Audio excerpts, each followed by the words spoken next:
So for our first lecture this morning, I'd like to introduce Dr. Angela Shi. She's a colleague here in the gastrointestinal pathology group at the Mass General. Dr. Shi also is one of our departmental leaders in pathology quality and safety. So I have no doubt that this will be a very high quality talk. So she'll be talking to us about the diagnostic approach to acute hepatitis. Thank you, John, for that kind introduction. So I'm excited to kick off our Liver Day by a 30-minute talk on the diagnostic approach to acute hepatitis. All right, I have no disclosures to make. All right, so to talk about the next 30 minutes and what we're going to go over. So this is a quick outline of what we're going to be discussing over the next session. So first, we're going to talk about the clinical features of acute liver injury. We're then going to move on to the histologic features and patterns that we see in acute liver injury and the associated etiologic differential diagnoses. And lastly, I'm going to just give a couple of slides to talk about how we want to craft the pathology report so that we're communicating the most important and relevant information to our clinical colleagues, even in the settings in which we cannot give them a definitive diagnosis. All right, so I want to start first of all by talking about the definition of acute and chronic hepatitis. And I think this is incredibly important because I think the terminology we use when we're communicating with our hepatologist has to be similarly understood on both sides of the spectrum. So acute and chronic hepatitis from the clinical perspective are clinical terms that really refer to temporal elevation of liver enzymes. So there is a relatively arbitrary cutoff of 6 months where if you have elevation of liver enzymes less than 6 months, that is clinically classified as an acute hepatitis.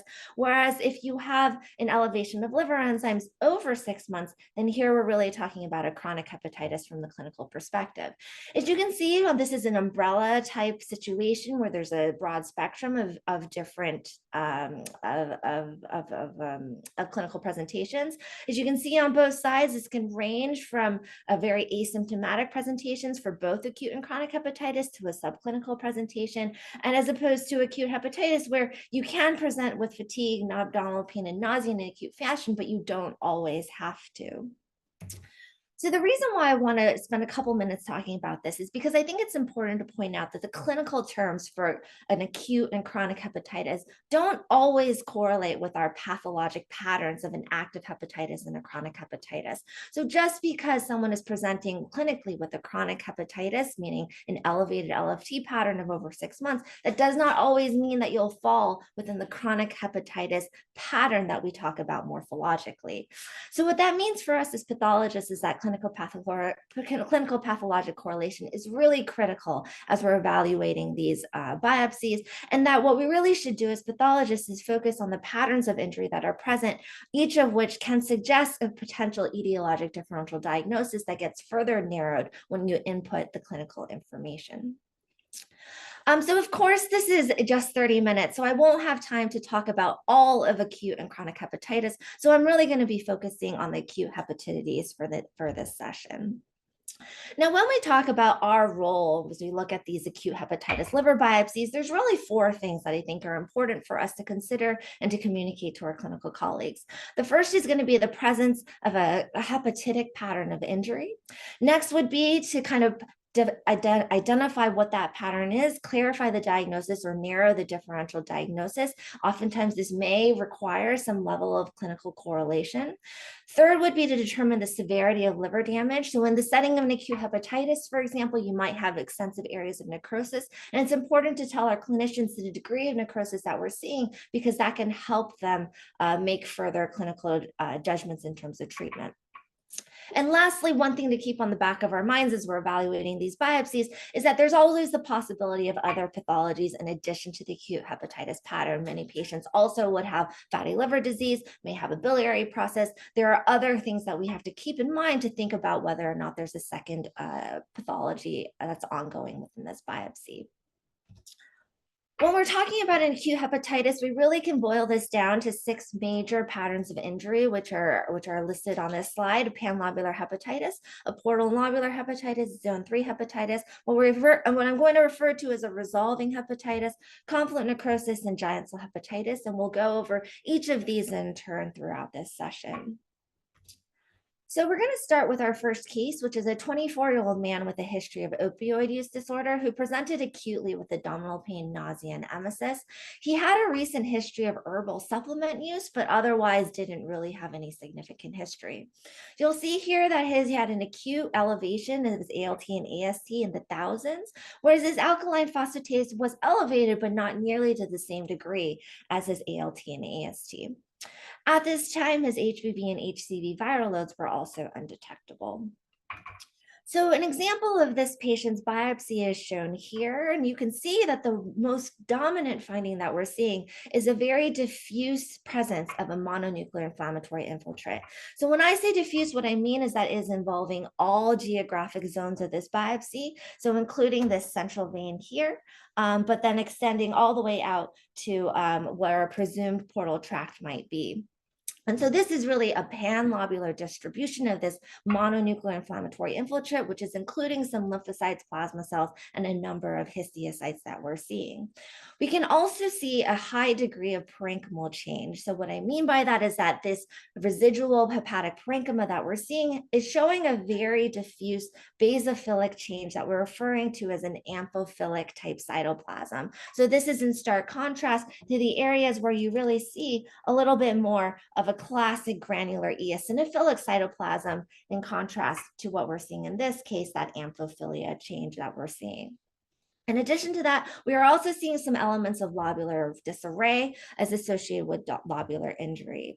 This is an example of that, where we're really seeing this really beautiful example of an acidophil body. So this dying eosinophilic shriveled cell that is present within the background of this hepatitic change. There's also some clusters of macrophages that you can see here, which are also present in the background. This is another example of that. Instead of just a clear acidophil body, you might refer to this as something more like a lytic necrosis. So a dying hepatocyte here, which is being eaten up by its surrounding macrophages. So when we talk about this pattern of a panlobular hepatitis, really we talk about 3 things in the etiologic differential diagnosis, which go by the acronym VAD. So we're talking about an acute viral infection, in particular the patotropic viral infections. We talk about A for autoimmune hepatitis, and we talk about D for a drug reaction. And I've shown you here 3 pictures from each of these etiologies, all with a panlobular hepatitis. The patient in this case actually was the patient on the right-hand side, where you can see was a drug reaction associated with kava use, which was one of the herbal supplements that he had been taking. Now, what I want to point out on this slide is that in spite of 3 very different etiologies, the morphologies of each of these pictures are actually quite similar. So we're really seeing a lot of amphiphilic change to the cytoplasm. We're seeing scattered acidophil bodies, and more importantly, we're seeing a diffuse mononuclear inflammatory infiltrate in all of these. So what that means to say is that when you have a panlobular hepatitis pattern of injury, it is very challenging for us as pathologists to determine on the biopsy alone exactly what that etiology might be. So oftentimes in these cases, we'll really just give the full differential of a viral infection, autoimmune hepatitis, and drug reaction, and then we'll depend on some clinical correlation to better define what the etiology actually is for that particular patient.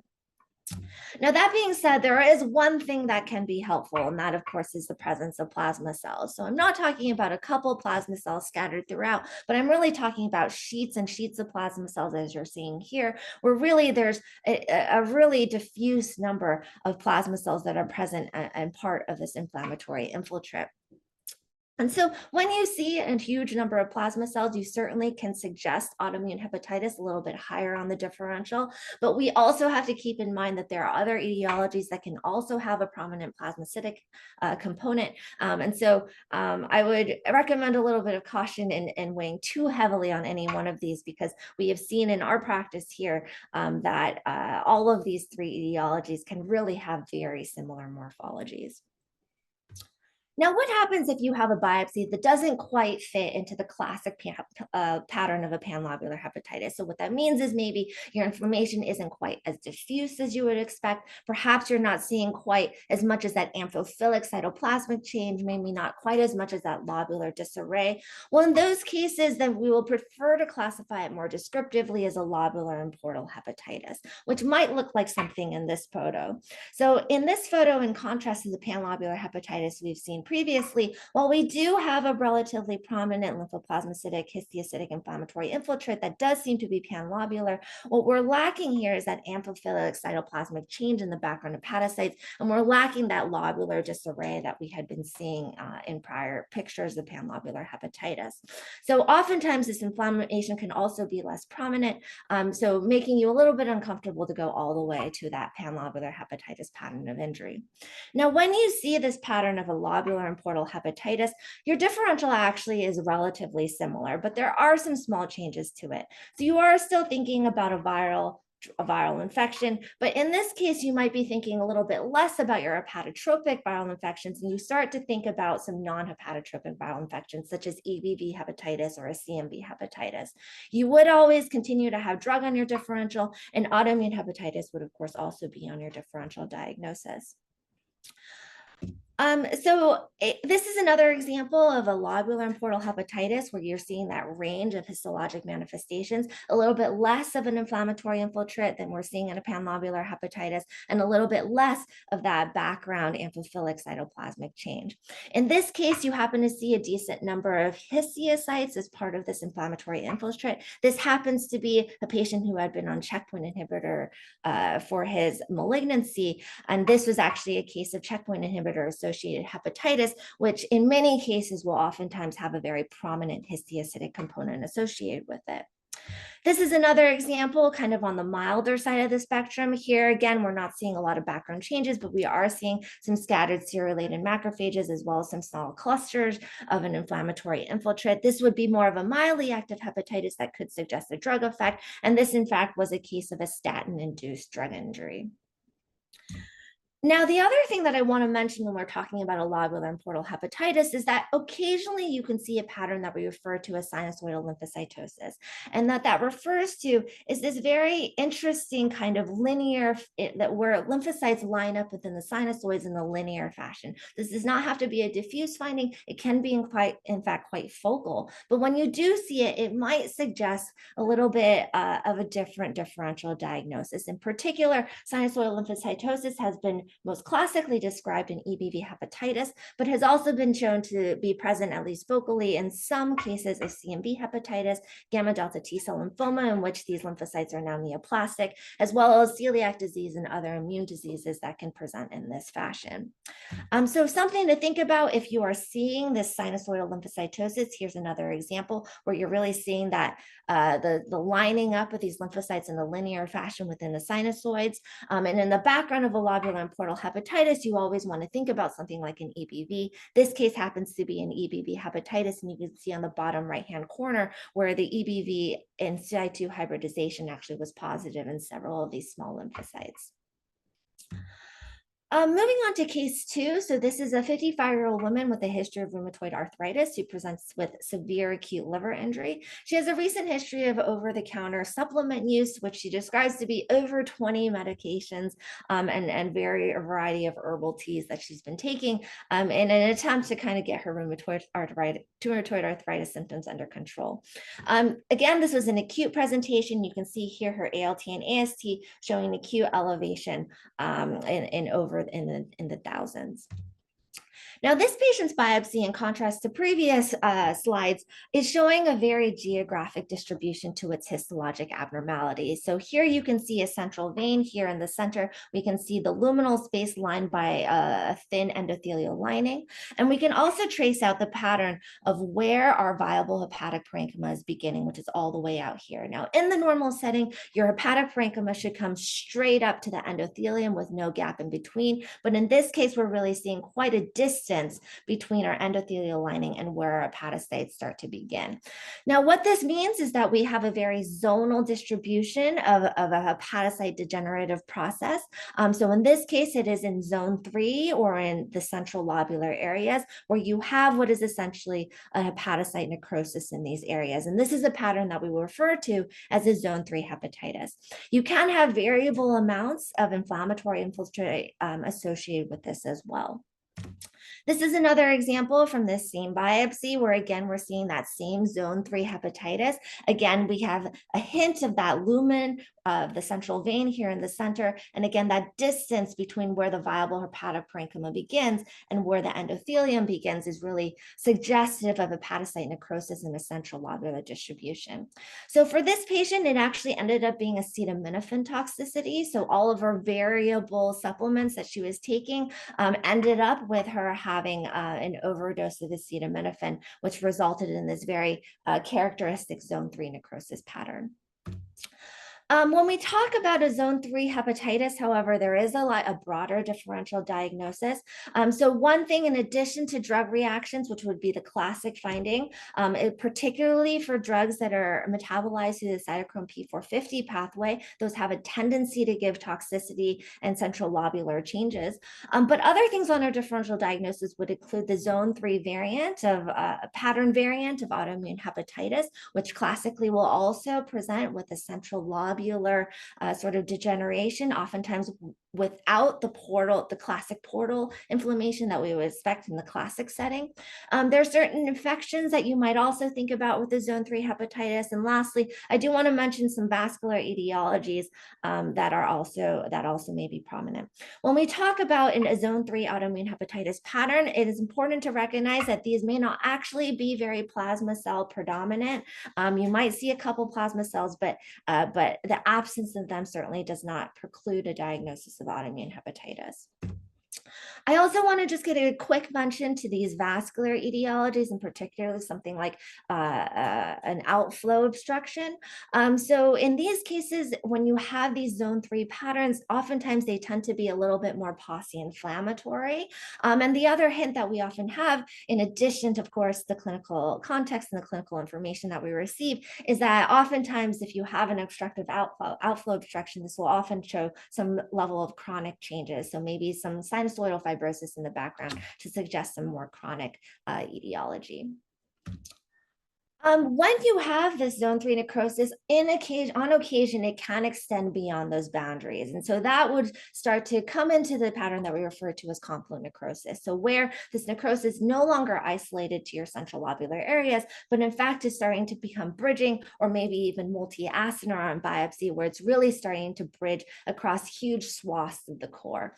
So this is an example of what that pattern might look like. And it can actually be a little challenging for us because we actually don't see a ton of residual hepatocytes anymore on this biopsy. Instead, you can see that of residual central vein here, maybe some residual portal tracts out here, and you can see that the background is really just completely replaced by a non-specific mesenchymal kind of proliferation with some non-specific inflammation, and all you can see are sort of these residual ducts that are in the background.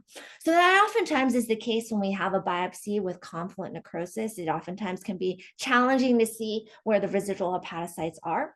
When you have this pattern of multi-acinar necrosis, the differential diagnosis we might think of are anything within the fulminant acute liver failure kind of realm. So maybe an acute viral hepatitis, maybe an acute drug reaction or a drug toxicity. In young patients, we would want to think about something like Wilson's disease, because that certainly can present with an acute fulminant liver failure. And of course, autoimmune hepatitis in its acute presentation in the most severe form can also present with a confluent necrosis.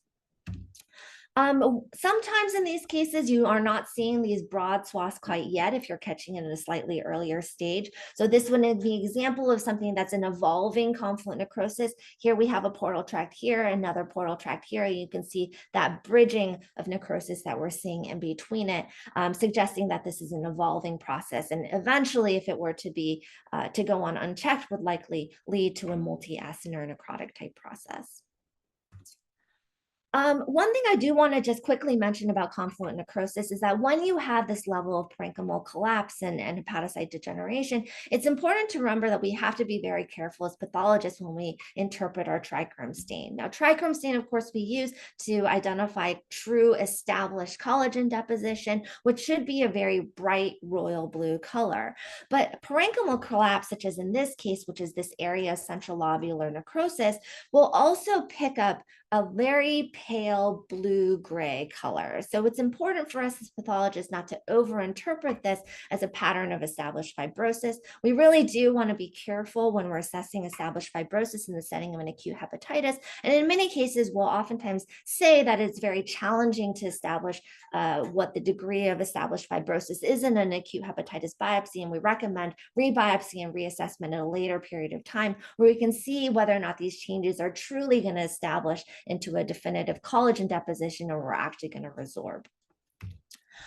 Moving on to case 3. So this is a 47-year-old woman who has a history of breast cancer and presents with mildly elevated liver enzymes. She has on the last few months been on chemoradiation. In particular, she has been on a regimen of paclitaxel and trastuzumab. And you can see for the past 3 months, her LFTs have been mildly elevated in the hundreds level. This patient's biopsy, I think, it coincides with a lot of the biopsies we see in the medical liver biopsy service, which is when there is a mild LFT elevation, we oftentimes see very subtle changes on biopsy. It may not necessarily be something that would hit you over the head and be very obvious. So this was an example of one of these cases for this patient. We are seeing basically not a whole lot of changes, but what we do see are some scattered serolated macrophages throughout. Otherwise, not a ton of changes in the background, not a ton of lobular inflammatory infiltrate, just this finding that there are these serolated macrophages that are indicative of some ongoing lobular injury. Now, if you have trouble finding these serolated macrophages, you can certainly do a PASD stain, which can be quite helpful in further highlighting where these serolated macrophages might actually be. So I'm referring to this as a resolving hepatitis pattern, but that's a little bit misleading because it doesn't always have to be resolving. So certainly this could be a remote injury that is currently resolving. And so all we are seeing is some subtle changes suggesting that was a remote history of lobular injury. But this could also be a very subtle ongoing drug effect in a very mild level of toxicity. And the last thing I would put on the differential diagnosis, there are some self-limited viral infections that can also have this pattern, maybe something like an acute self-limited hepatitis E, for example, could present with these types of histologic findings. This is another example from this patient, which again, just this weighing in on the subtlety of a lot of these findings, just some scattered serolated macrophages without a whole lot of other findings in the background parenchyma. So in this patient, it was actually attributed to her chemotherapy regimen. Both trastuzumab as well as her other agent had been occasionally associated with mild LFT elevations. And so given the absence of any more prominent inflammatory process or anything else diagnostic on these biopsies, we did contact the clinicians and let them know that most likely this was due to a chemotherapeutic regimen. Because of the subtlety of these findings and the mild nature of LFT elevations, they actually decided not to do anything about it. They actually continued with her current chemotherapeutic regimen, and it's been several years later, and she's actually done quite well. So it's a lesson us to know that even these subtle findings don't necessarily indicate that a patient needs to have a drastic change in their chemotherapeutic management. Moving on to our last case, which is a giant cell hepatitis. So this is the least specific of any of these patterns, but it is identified morphologically by a multinucleated giant cell transformation of hepatocytes. So you can see that here from low power. It's actually relatively post-inflammatory in this particular example, but what we do see most notably are these multinucleated giant cells that are present in small aggregates. Now, most commonly, giant cell hepatitis is known to be more of an infantile type of hepatitis present in babies, but there are adults who can also present with this pattern in a post-infantile form. Again, this is an incredibly non-specific pattern. It is a broad etiologic differential diagnosis diagnosis. And the reason for that is we think these days is that giant cell hepatitis just happens to be more common in certain individuals, that for whatever reason, there are certain individuals who happen to respond to liver injury in this particular pattern. And it seems to be that these patients who happen to have a giant cell hepatitis also tend to have it again and again and again, regardless of what their etiology might be. So this is another image showing you again this really nice giant cell transformation of these hepatocytes. Again, a very non-specific pattern that would require a very broad differential diagnosis. All right, so just to review our acute hepatitis patterns of injury. So here I have it just for your review, but just to go over the high points. A panlobular hepatitis is a diffuse inflammation with amphiphilic cytoplasm, for which the differential is a viral infection, usually hepatotropic, and autoimmune hepatitis and a drug reaction. A lobular and portal hepatitis is when your histologic features don't quite reach the threshold of a panlobular hepatitis. Your differential remains similar with viral autoimmune drug, but you might consider other non-hepatotropic viral infections such as EBV or CMV, in particular if you're seeing some sinusoidal lymphocytosis in the background. A zone 3 hepatitis is when you have areas of central lobular necrosis with variable inflammation, where you might think about a zone 3 hepatitis, autoimmune hepatitis, or a drug reaction. A confluent necrosis, which can be multi-acinar, in which you're talking about your etiologies of acute fulminant liver failure. A resolving hepatitis, where you have really only minimal changes, where you might think about a past resolving lobular injury or a drug effect. And of course, giant cell hepatitis, the least specific of any of these patterns, but has a beautiful histology. So to talk about the pathologist's role in acute hepatitis liver biopsies, just to reiterate, we want to confirm the presence of a hepatitic pattern of injury, clarify the diagnosis and narrow the differential diagnosis, determine the severity of liver damage, as well as evaluate other pathologies, including an underlying fibrosis or biliary process.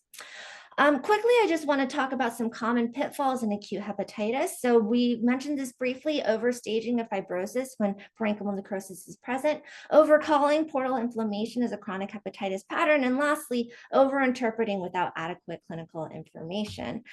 So this is just to show you another example of what I mean by that trichrome stain, how careful we need to be when we interpret it. Here on this left-hand side, we have this bright royal blue collagen deposition that's established fibrosis of your normal portal tract. And here on the right-hand side, you're seeing that gray blue deposition or discoloration that we're seeing in areas of parenchymal necrosis. So again, we do have to take a little bit of caution when we're evaluating trichrome stains in biopsies with parenchymal collapse. This is an example of a panlobular hepatitis, where you can see that in the background. I do want to just call your attention to the density of this portal inflammatory infiltrate that's here. It does not necessarily mean that this is a chronic hepatitis that's evolving into panlobular hepatitis. It does not necessarily mean a biliary type process. A lot of panlobular hepatitis can just have a high degree of portal inflammation. And so it's important not to overinterpret that as another etiology. So in conclusion, I just want to talk about the clinical acute hepatitis can be categorized by distinct histologic patterns, each of which suggests an etiologic differential diagnosis. Our pathology report should really talk about what that pattern injury is, determine the severity of damage, and include a second pathologic process. And lastly, and I can't emphasize this enough, is that the correlation with clinical features and serologic findings is really critical as we evaluate these medical liver biopsies. And with that, I thank you for your attention. Thank you very much. Excellent coverage of a very complex area. So I just want to, I know you have to go, but we can, maybe we can. Cheryl, take control. Oh. If you want to just stop. Yeah, sorry about that. Just we can fit in a couple quick questions from the attendees. Maybe you could just, there was a question about lobular disarray. Maybe you could just kind of explain exactly how you would define that and recognize that. Yeah, that's a great question. I didn't totally go into it. So usually when we think about our normal architecture of lobular parenchyma, we're really talking about long trabeculae, right? We're talking about 1 to 2 to 3 levels cells in thickness and a very orderly type of architecture. When I'm talking about lobular disarray, what I oftentimes mean is really that you start to see some rosetting of those structures. So rosetting of trabeculae is not a really necessarily a normal architecture. Oftentimes we would associate with more neoplastic disease, but the fact is that you can also see some elements of that rosetting type architecture also in acute hepatitis. And so that's the setting in which I most commonly will kind of refer to that, in that you're no longer seeing these long trabeculae, but they're actually starting to show some mild rosette type formation. Great. Okay, and I think actually maybe very quickly we could tackle one other question submitted.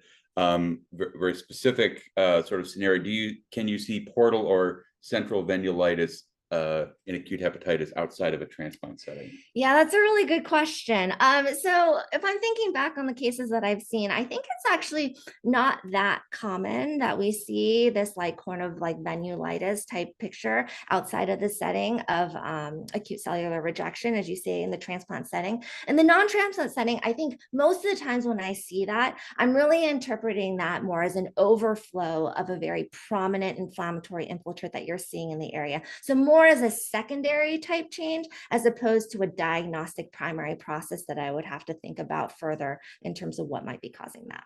But good question.